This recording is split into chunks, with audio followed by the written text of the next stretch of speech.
my missions here is to activate the others like myself so that we can work as the team and fulfill the prophecies that actually go into the beyond Atlantis. These prophecies have been echoed for millions of years throughout the Milky Way. And it has a lot to do with the restoration and the reestablishment of heaven on earth here on this planet. So fascinating to me. I mean, like I said, I have so many questions for you. So you mentioned that when you came into this life, that you were telepathic and you knew telekinesis and you were kind of playing with these things as a kid. Would you say you didn't have amnesia? Like, did you remember your past lives when you came here? Not my past lives, but I knew that I was different from the beginning because my consciousness was wired differently than the rest than most humans. You know, I came in fully aware of my abilities, and a lot of it has to do with also me being part of the secret program of super soldiers. A lot of my genetics were upgraded. In fact, I was developed in a petri dish for the most part, and then put in my mother's womb. Really? As a surrogate, yeah. So I'm a combination of different meta-terrestrial races put into my body to serve within the off-world programs that have working for the benevolent forces to fight this cosmic war against AI, and not only our universe but in other universes. So from the beginning, I already had this DNA intact. I was communicating with plants, communicating with animals, reading people's thoughts at the age of 4 and 5, and playing with telekinesis. So I was just, from the beginning, I was wired differently. However, I was forced to suppress my abilities because my grandmother was a strict Catholic and very religious. And one day she came into my room when I was teleporting little toys from one part of the room to the next, and she called the local priest, claiming that I had been demonized, that I had been possessed, and they threw holy water on me, and they were trying to they were asking me, like, identify yourself, demon. I was like, there is no demon in me. What are you guys talking about? So that kind of really just forced me to suppress my abilities, because at that point my grandmother saw me as this different thing. She thought I was the Damien's whatever. She's too what's the word that I'm looking for? Superstitious. And so from that point on, I was forced to go to church, not just once a week. I was forced to go to church twice a week. I was forced to go to these rosary prayers for 2 hours. Imagine being a 5-year-old and being forced to kneel and pray the rosary 3 times a week because they thought that was going to help release whatever it is they thought was in me, because they didn't understand this stuff. So my upbringing was pretty rough, growing up in a very fundamentalist religious home. It wasn't until I was 20 when I discovered Kriya Kundalini Yoga after reading the autobiography of the yogi, which was an eye-opener for me when I realized, hey, I'm just like him. I'm a mystic, And that's when I kind of re-snapped back into, or re-triggered myself back into, my youthful days. And that's when I kind of just started remembering and started meditating. And as a result of meditating, I was just connecting with my higher self, connecting with my star family, receiving massive downloads. So there is a distinction between channeling and downloads. Downloads are part of your monad. They're part of your ancestry. They're downloads from your angels, from your guides, your galactic family. Channeling could come from different entities that are not associated with your surrounding sphere of positive influences. So we have to be careful, because some people do channel entities that are posing as the Ashtar, that are posing as these galactic commander federations, but they're actually promoting false light, and that is the difference. One of the ways that I tell people to distinguish the difference is by feeling it in your heart. If you feel that the information is not resonating in your heart, then it's coming from an imposter, perhaps a reptoid or a gray that is posing as one of the commanders. But when you do feel it in your heart, it's because it's coming from, positive entities. And that's one of the things I find very fascinating about you. You speak with very divine authority on this topic. Like, you never say things like, well, it's based on my research, or this is what I think, and you take it or leave it. Instead, you speak with authority and resonance. Is that by design? Did you practice this? No, not at all. I'm just, I came to the realization that when I am being interviewed and when I'm doing a lecture, I connect with my higher self, and I just allow my higher self to just flow. Mm-hmm. And that explains why I speak so fast, because it's my brain, my mind, the way it works, it's just going at like light speed. So I'm like trying to convert these concepts into human words so that I could express what I'm trying to say. So it's just hard. But it's my higher self that speaks through me. That's just the way I see it. Yeah. So you talk about telekinesis. That's kind of like that movie Phenomenon. Like, could you show us that? Is that like literally something that you can still do? Do you still practice it? You know what? I do in private. I don't like to promote these Yeah. abilities until the time is right, because again, I am part of the programs, and I just don't want to, strike a wrong chord with anybody who is still monitoring me, because I am being monitored. I'm being monitored by the Galactic Federation, by the higher forces beyond them, by the angels, and then of course, the different groups. I'm being monitored by the White Hats, the Alliance, and then of course the Cabal has known about me since I first published my book 14 years ago. But they knew that I was, in my own category, so they knew they couldn't really do away with me, or they couldn't, try to stop me. But they tried to convert me a few times. There's been a few cases where agents of the Cabal were sent to me in an effort to try to convert me to the Luciferian side. And, I said no. They were offering me, roles in Hollywood, because I used to model when I was in my early 20s. I did it for just to kind of bring in extra income. And they would come in and try to like convince me or seduce me. We would make you the next Brad Pitt. You'll be on People's Most, Beautiful Men Alive. We'll do everything for you. And I just said no. I don't want. That's what celebrities do. They sell out to you guys. Yeah. And that's just not my mission. My mission is different. So they tried to convert me a couple of times when I was in my early 20s. I've noticed that too. I know that a lot of starseeds have been approached by people that are practicing telepathy and maybe even remote viewing, but they're not using it for the light. And so are we all being tested in a way? Like, is this kind of like a spiritual boot camp? Very much so. Yes. Yes. But when the time comes, we will rise as the next stage of human evolution. And scientists have already been predicting this for 30 years based on, sudden leaps in I guess what they call intelligently driven evolution. Nothing does happen by accident. Even, the genetic mutations that have been taking place for millions of years throughout the multiverse have been intelligently designed. So everything's driven by intelligence there. The universe itself is a cosmic blueprint. It was all by design. There is no such things as accidents.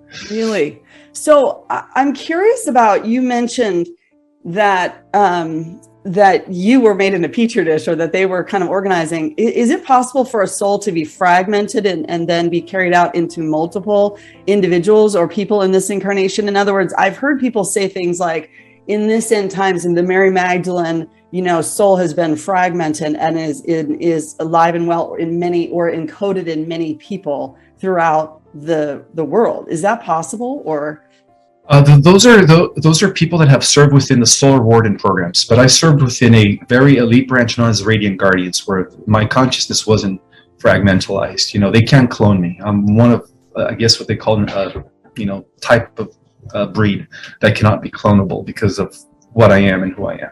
Interesting.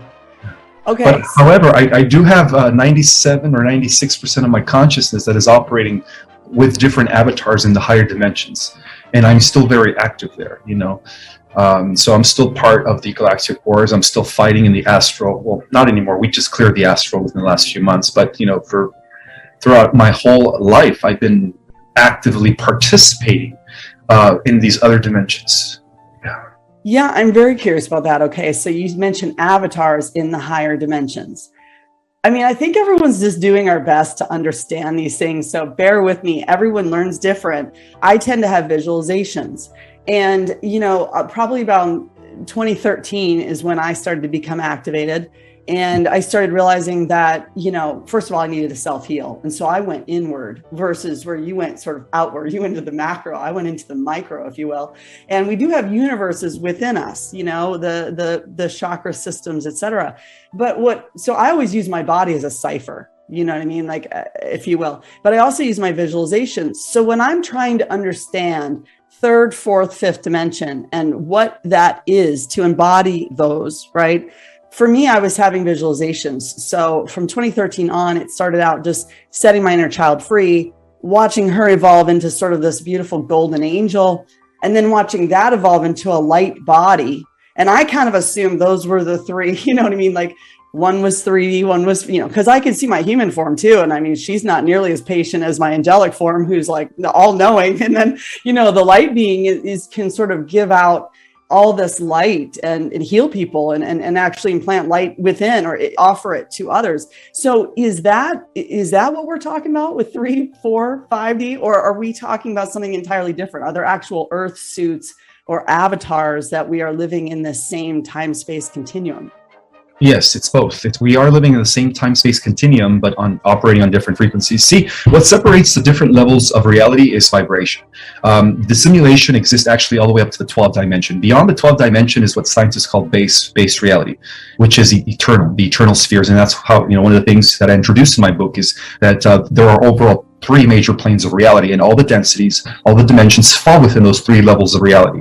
We have the eternal spheres that have always existed, known as the spiritual realms, which is equivalent to what I call in my book the mother universe, without beginning or end. And this is also proven through quantum physics, superstring theory, amp theory, and all the new evidence that is coming from the quantum field that there is a realm of eternity, except scientists call it the metaverse. I call it nothing to do with Zuckerman's metaverse, but they call it the always existing realms, right? No beginning or end. And then there's the etheric realms, which equates to the mental plane of reality, where the eternal realms begin to, by the lowering of frequencies through a process I call involution, which is from the top down, descending of spirit into matter. Then we have the existence of the etheric spheres, which are semi-eternal. And then from the etheric spheres, or which is what we call the mental plane of reality, then precipitates matter, and the material spheres are what we call in the esoteric tradition, the world of manifestation.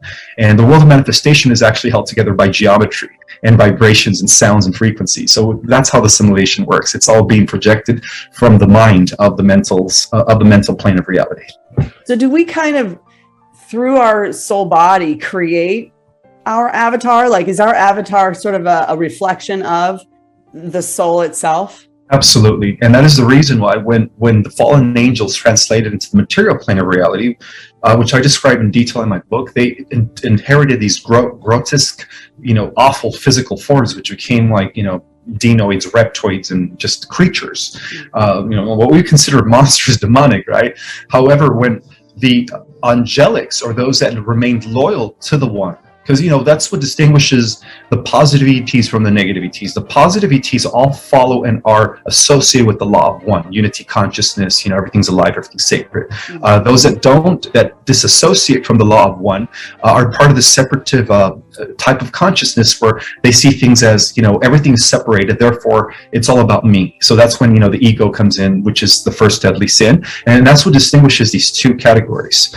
So the light beings that served and continue to honor the light became the most beautiful physical angels, and that's how the angelic kingdom came into existence, or what we call the Adam Katman. In terms of physicality, the Adama, our origin. That's so interesting. Okay, so a lot of people are aware by now that this is the end time prophecy, as it's stated in Revelation. And obviously you've gotten into the bloodlines. I've been super fascinated with this. And it's just incredible to see how Trump and the Patriots and the White Hats have just dominated in the stars ever since 2013. But I'm curious, a lot of people are expecting a second coming. And it says in the Bible that he would come in the clouds and that he would come in the stars, the morning star, which actually in the Bible interprets as Jupiter. But is he actually, do you believe he's going to be coming, or, in some fashion or some form back? Do you think we'll see Christ come back? Well, the esoteric or metaphorical meaning of the second coming, which again, what we read about in today's scriptures, not just the Bible, the Quran, and other scriptures, is a edited version of the original text. The original texts say that at the end of the cycle, which is now right at the beginning of the 21st century, that a new set of gods and goddesses would emerge. So the second coming of the Christ with the angels is really the activation of the Christ mind in all of us, all the light warriors, all the starseeds, all the celestials that are down here in human form. So that is the true metaphorical meaning of the second coming. It is the activation of the Christ mind within all of us. So in a sense, it's like, the starseeds are the second coming, and that's been prophesied about. They're called the elect, the 144,000 that were sealed with the seal of the Lamb, and the Lamb represents the Christ mind. See, the Christ mind is what is known as Christ is unity consciousness. It is a mind that civilizations beyond the 5th dimension and up are already living in. So that's what explains the different kingdoms of light that exist on these different levels of reality. So that's what the Christ mind is, but it's also technically the mind of the Logos. And what is the Logos? The mind of the universe, right? Mm-hmm. So Christ was a perfect example of demonstrating unity consciousness. And so that's what the second coming of the Christ is. That's the meaning, of the second coming of the Christ, is the awakening of the Christ mind within us. And that's what's happening.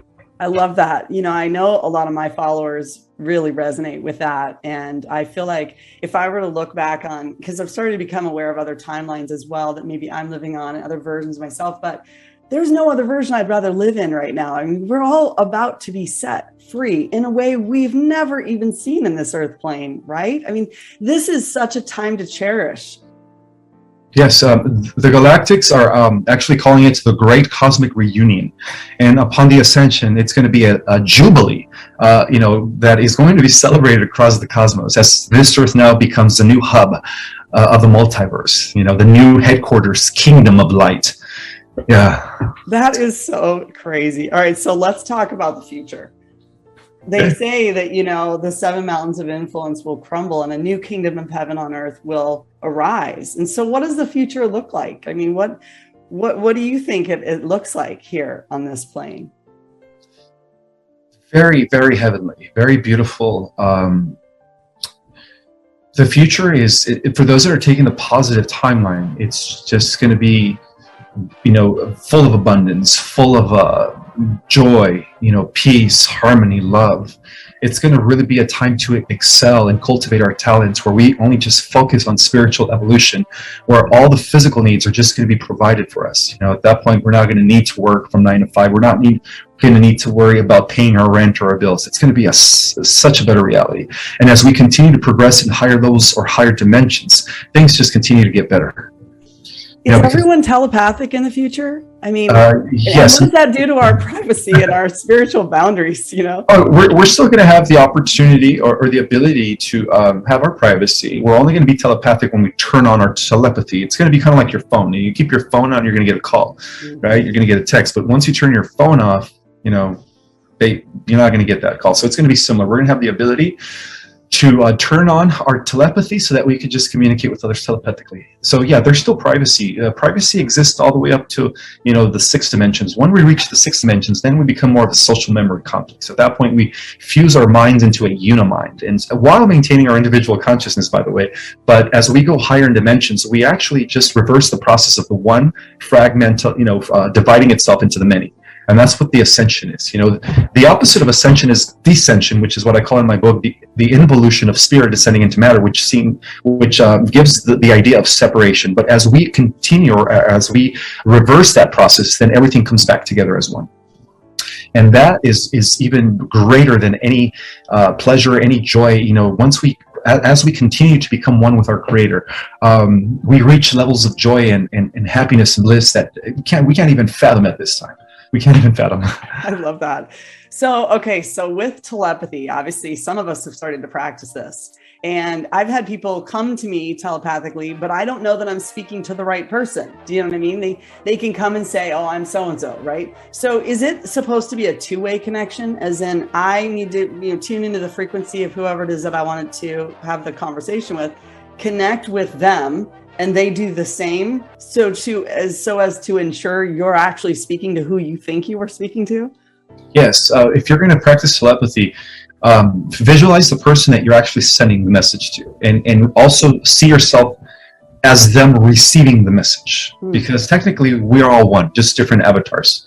And that explains non-locality. Our mind and everyone else's mind is connected through a invincible etheric mind hive, by the way. So that's how telepathy works. But make sure that you visualize the person that you're trying to reach, and also if you're receiving telepathic messages, see what image first pops up in your head. If it's their image, then it's coming from them. It's also an image that we get that tells us who is sending us the message. Kind of like an encryption code. Pretty much. So interesting. So, okay, you mentioned that in the future, twin flames might reunite. Because twin flames, I assume, have similar frequencies at every chakra point, and they probably also have a similar mission, that they're here on a similar mission. I would think that when twin flames start uniting, that takes us to yet a whole nother level, because there's this inherent, I guess maybe intuitive activation that would happen there. Would you agree with that statement? Yes, because the whole meaning of the twin flames merging back together as one is also at the highest level of reality.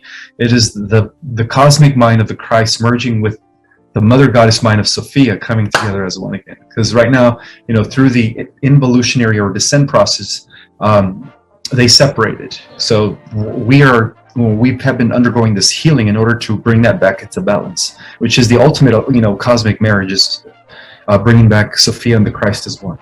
Yeah, it's really sad to see in this matrix just how divided the male and female have become. And, everything is designed to sort of separate. And that's sad, because I do seek beauty everywhere I go and in everyone that I meet. And I just want everyone to love themselves and, to the core, because that's the only way to live. There's really no other point in being here and having this experience if you don't love what you're doing and love yourself, but I just feel like it would be so great to see that shift, because I feel like the matrix and my daughter's 12, so I've created mantras in my own house. I love my body. I love my food. I love my life. I say it to her all the time so that it resonates, because we can program each other. I think we forget that. We forget that, yes, the matrix is an illusion. It's constantly bombarding us with thoughts, but we can create our own thoughts at all times, even among our families. Absolutely. And another thing I want to point out is that all the starseeds down here on the earth represents the unity of Christ and Sophia. So in other words, all the females are the embodiment of Sophia. They've all been Isis, because these are archetypes now. They've all been Athena. They've all been Aphrodite. And same with the males. The divine masculines are all the embodiment of Osiris. They're all the embodiment of the Christ, and all of the male avatars. So it's like we're now bringing it together. And that's Isis and Osiris are actually good. I mean, there's been so many stories. It's hard to know what's up and down anymore. They actually, yes, they represent the kingdom of light that stems from the upper region of Orion. So they were very instrumental in aligning people back to the teachings of the One as well, the laws of One and unity consciousness. But they've been thrown under the bus because they were Egyptian. But the real enemy in Egypt came with Osiris's half-brother Set, who was actually the Babylonian god Enki. Marduk. Sorry, Marduk was the evil Egyptian god that took over the original golden age of Egypt and kind of corrupted it, and so he twisted all the records around. But Isis represents the Egyptian version of Mary Magdalene, Mother Mary, and so on and so forth. Just as how Athena represents and Venus represents the Greco-Roman version of the seed of the divine female mother goddess. Okay, so let's talk about Orion. Okay. So you mentioned there's this, I don't remember what you called it, Order of Orion or something, and they were evil. But in the Bible, the Orion Empire, yeah. The Orion Empire? Yes. Okay. In the Bible, it speaks of Orion as actually being the Redeemer, the coming Redeemer. And can you help us understand that better?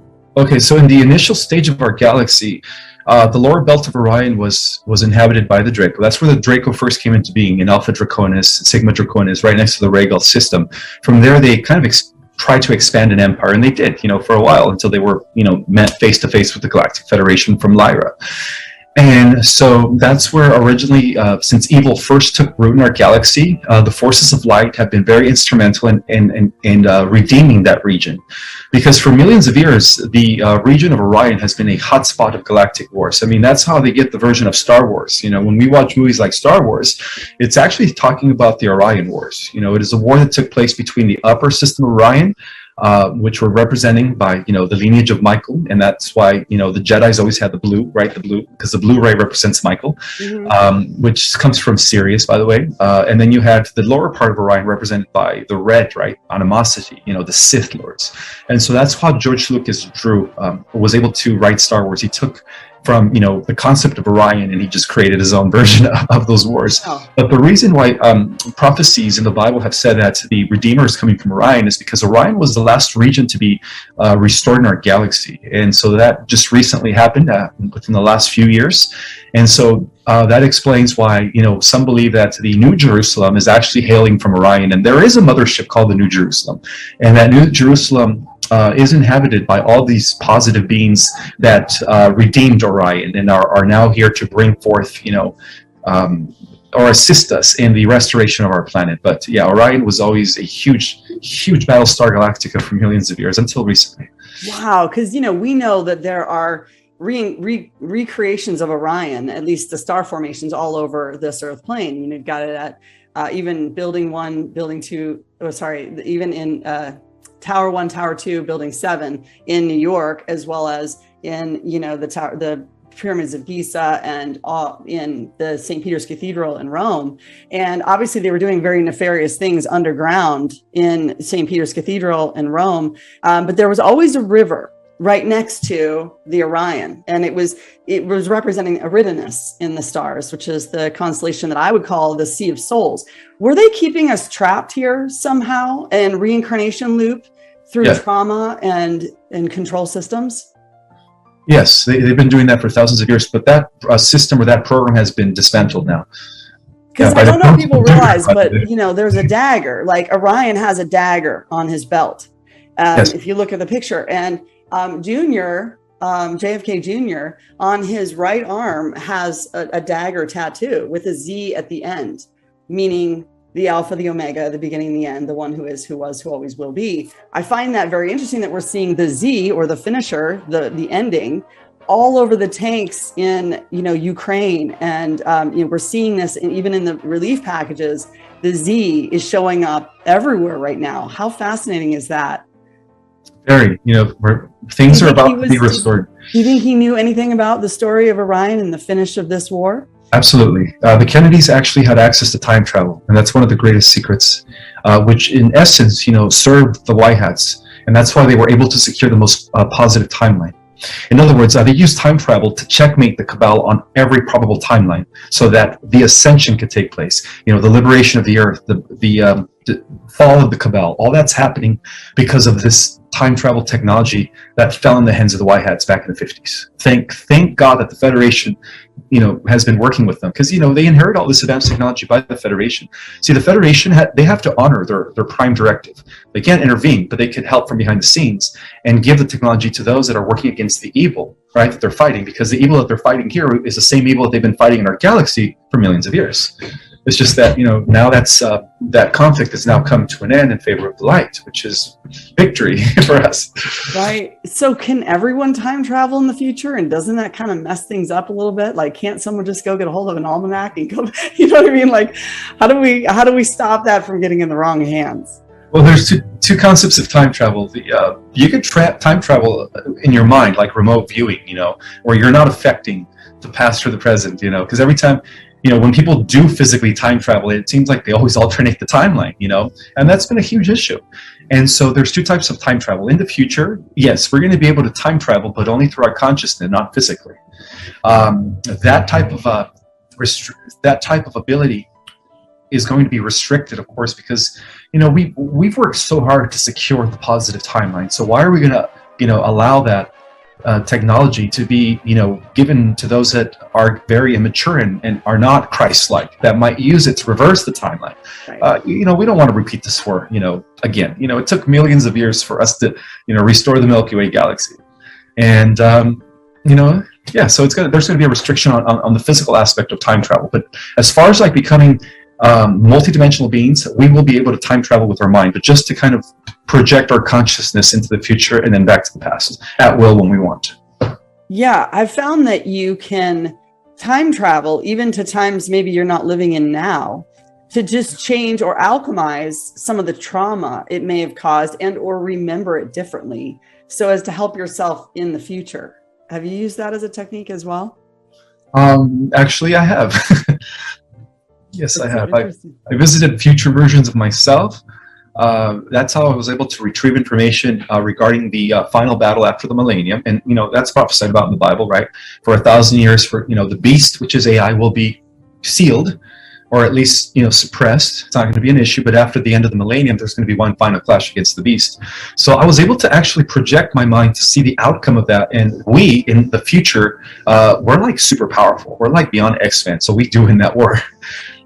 That's crazy. Do you have an idea of what your superpowers are going to be? It all depends on how much level of genetic material and capacity I use. At 30%, we're, you know, able to teleport, you know, read minds, you know, project our consciousness anywhere we want. At 50%, we're able to manipulate time and matter, pause everything where everyone's just frozen. An example of that is the movie Lucy with Scarlett Johansson. The more we go up in increments, I mean, once we reach 100%, we're like all powerful. We become like Prime Creator Source, you know.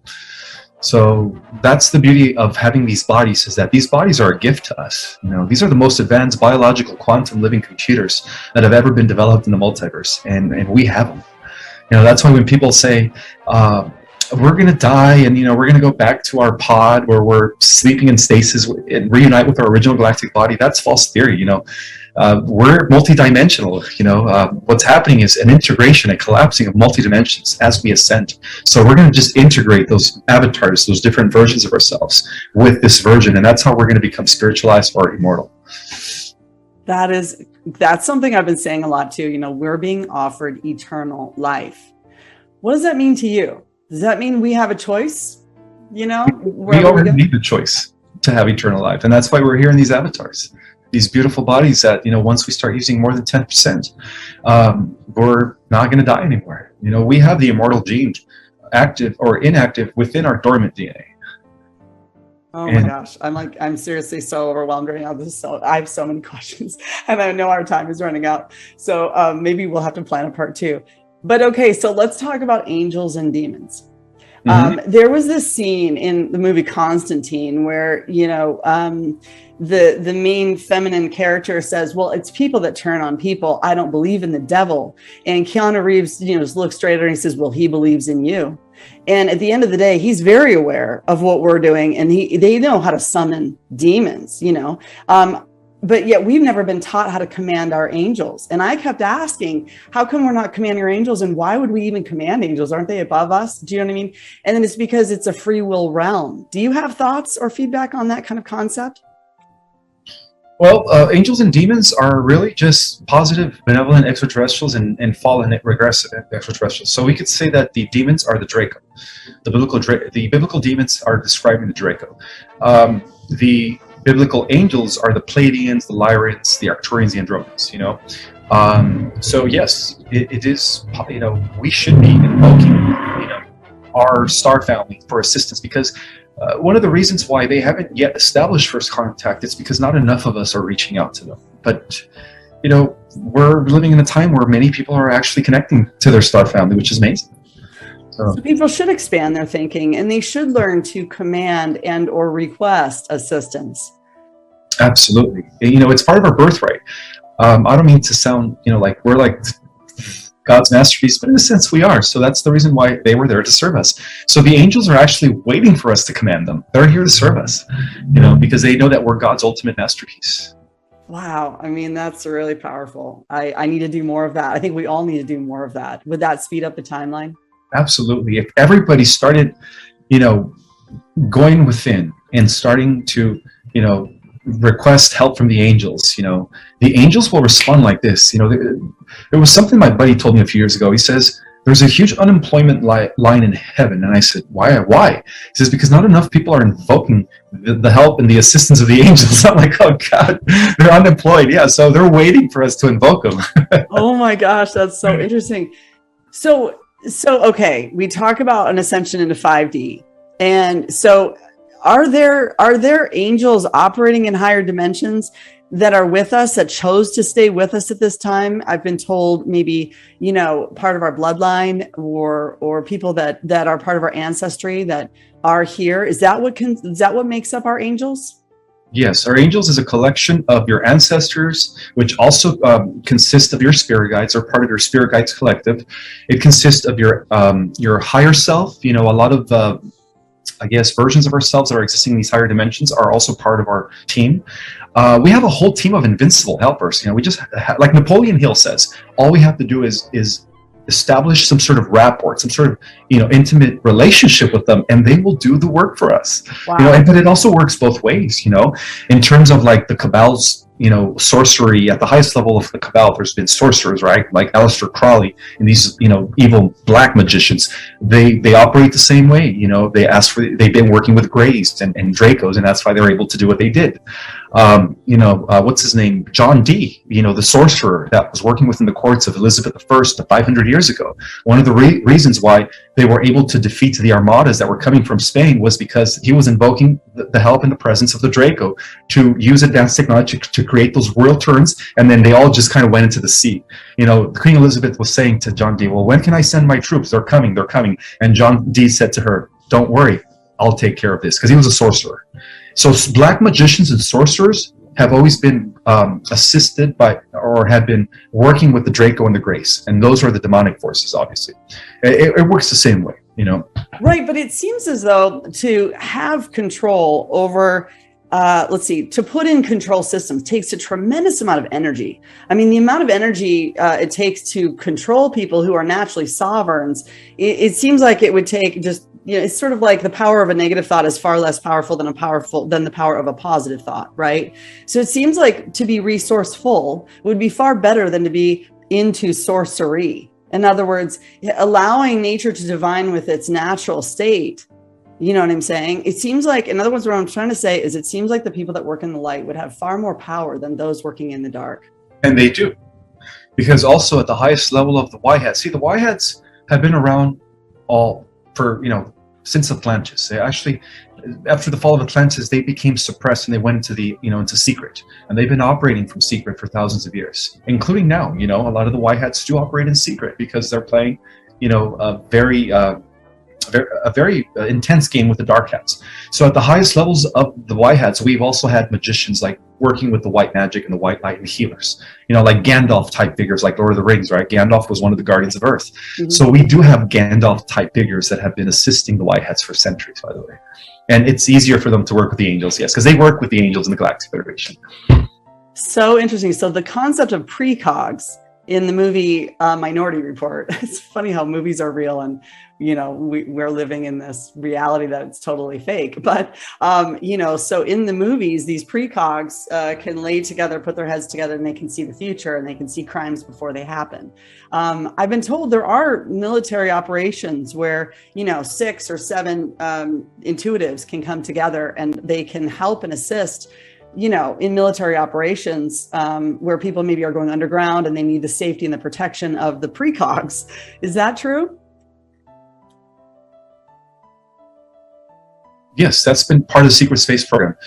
Yes, at the highest level, the shadow government, CIA, has been very involved in developing these precogs, remote viewers, all that stuff. All that stuff is real,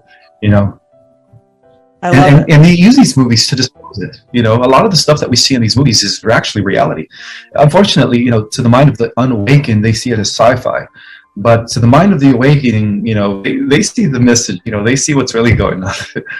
Yeah, I was going to say I've talked on my channel about my visualizations, and I've talked about, we've done a few different projects like Bonds for the Win, and I didn't know how my audience would respond to this, but I'm thinking about it this morning. I'm thinking, we have been so prepared for galactic alignment. It's like it's been in every movie. There's been, Close Encounters of, I don't know what we're on now, 6 Kind.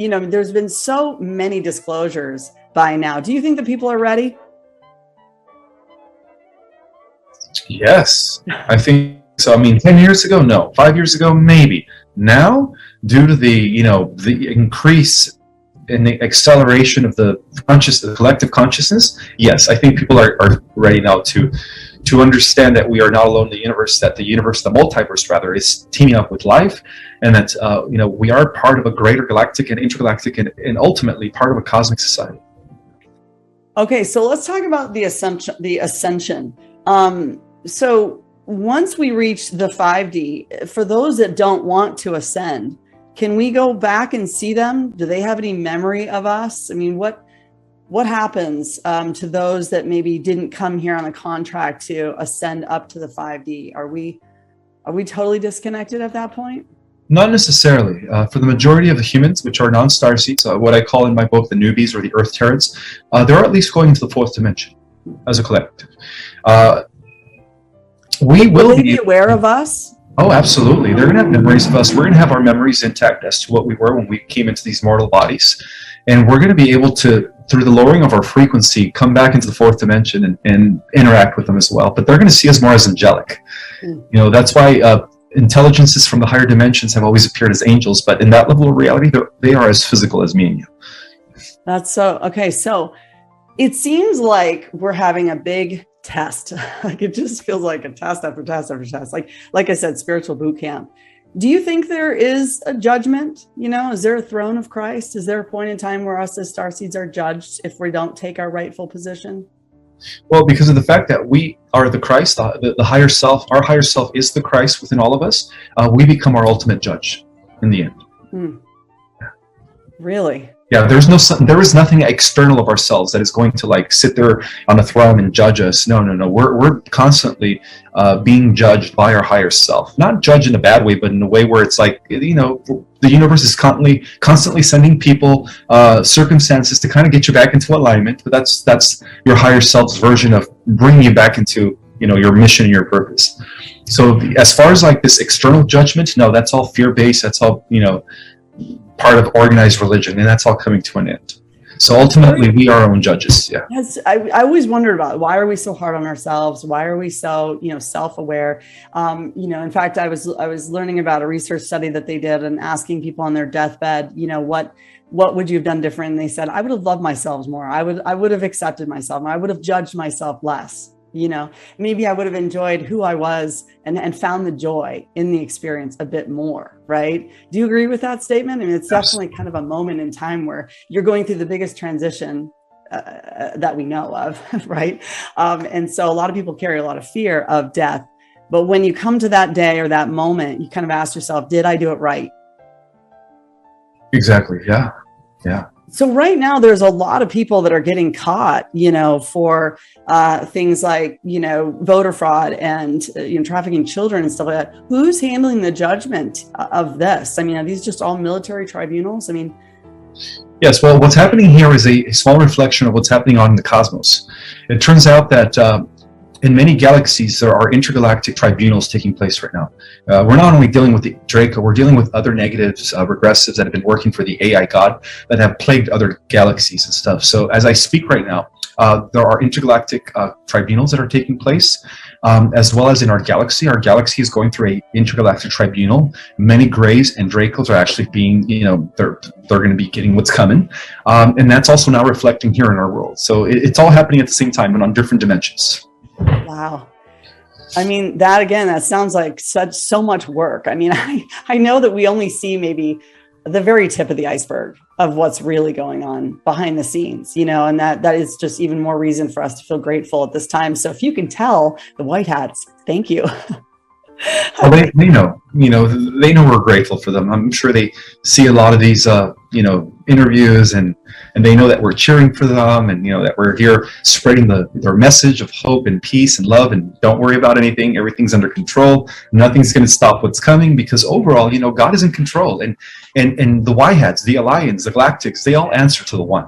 You know, Michael is at the head of the forces of life. If you really want to get technical, who is leading everything from the highest level of reality beyond the commanders of the Galactic Federation? We have Christ Michael, who is the overseer of our universe.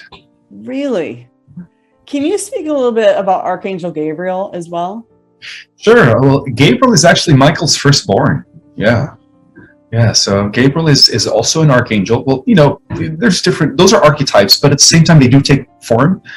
You know, they exist in all the archangel archetypes exist within all of us. But at the same time, it's come to my awareness that these 12 archetypes, or 13 now with Gabriel, they're now an embodiment in human form, and they're going to be the core of the 144,000. You know, they're what you call the Elohim in the flesh, and they all have returned.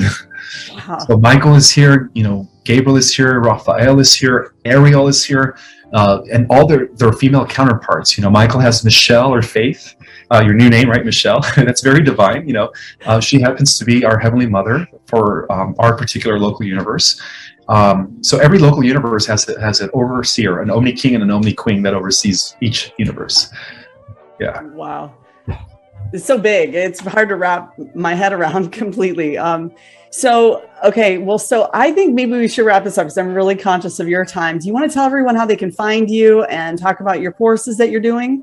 Sure. So on Instagram, apparently I'm also on Facebook. I just don't really use it much. I established Facebook like maybe 8 months ago, and the way I set it up, well, not me technically, my friend who is tech savvy. I'm not like tech savvy.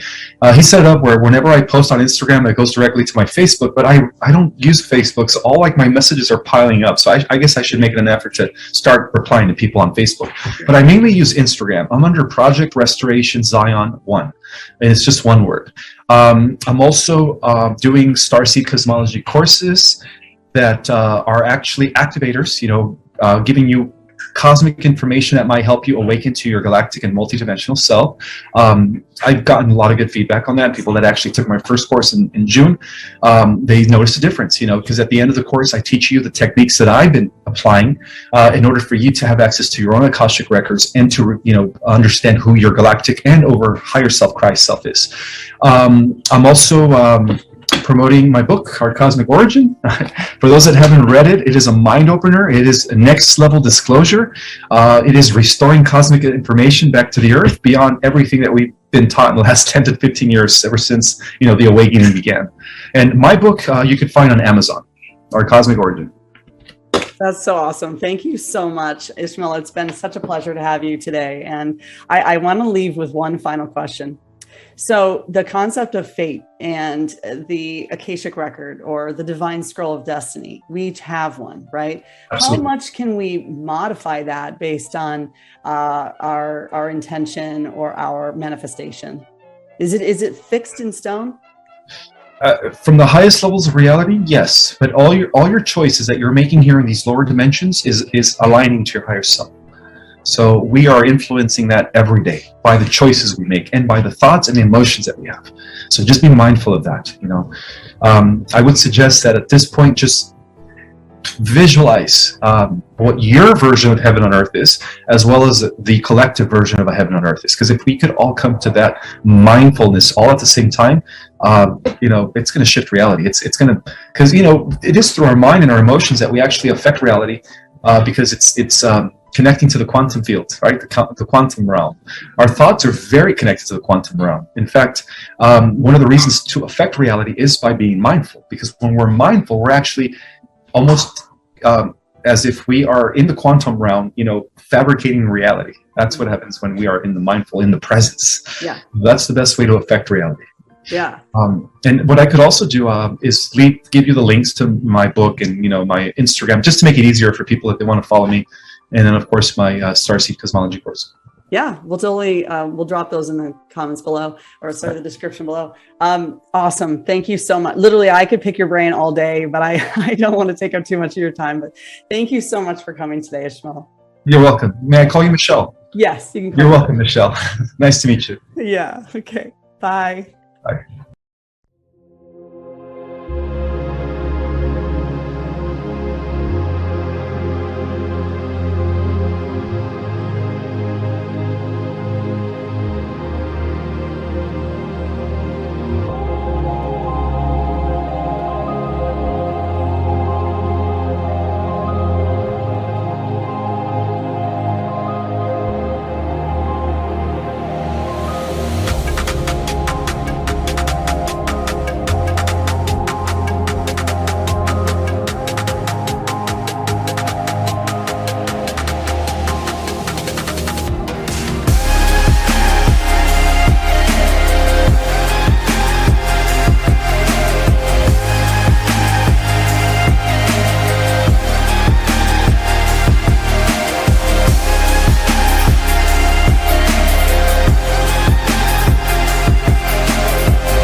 Chẳng được quên khi cơn mưa đêm lại về.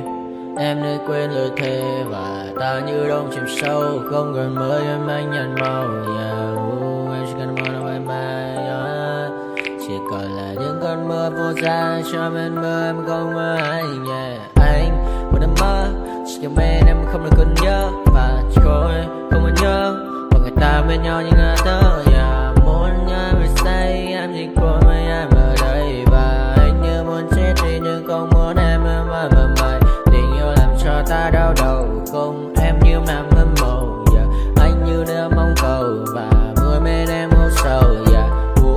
có mãi mãi để mà mơ. Chỉ có bên em nhưng đừng có mơ. Giờ mà đang xa em muốn bên ai anh không mong gì hơn, chỉ mong em sẽ ở đây ôm anh thật gần. Anh chỉ mong đôi ta được có nhau, mà đừng em đâu anh có em, một đêm bên anh có em. Ta sẽ trao nhau môi hôn thật sâu, ôm anh. I know you told your friend you're not okay, and tell me what's wrong and why you never said you felt that way. And guess you're trying to stay strong and fake a smile until I look away. But I've known you too long, it hurts to watch your blue eyes fade to gray as you fade away, as you fade away. Yeah, I'm about to fade away, cause every time I wake up I feel like it's Monday. Something's going wrong with all the chemicals up in my brain. All of a sudden I don't look at anything the same way. Got a build up of my thoughts sitting in an ashtray. I'm sorry that I'm so inconvenient, okay. Just let me be me and I'll stay out of your way. I can see the way you look at me, I'm such a disgrace. I never really asked to be brought into this place. You wanna love me? Well then baby have a taste. All the highs and the lows, no you'll never be the same. I don't really wanna hurt you but I can't control the pain. If you're sticking by my side maybe we could be okay. Okay, maybe you could be the change I need today. I promise that I've never felt this way. I really hope that you will choose to stay through all the pain. I know you told your friend you're not okay, and tell me what's wrong and why you never said you felt that way. And guess you're trying to stay strong and fake a smile until I look